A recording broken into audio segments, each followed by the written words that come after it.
Kurt ölmemek için yola çıkmaz. Geç. Musa hepsini öldürün! Av olmaktan kaçtı. İnlere sığındın ha?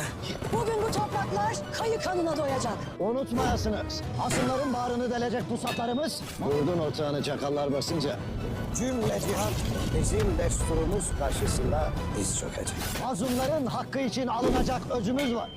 Bugün intikam günüdür. Ayı obasını alacağız. Siz ve sizin gibiler her daim bunun hesabını soracak. Vakti geldiğinde Kurt'ta elbet inlerde dirilecek. Geri gelir toprağa düşeriz. Ama adımız, ardımızdan gelen evlatlarımız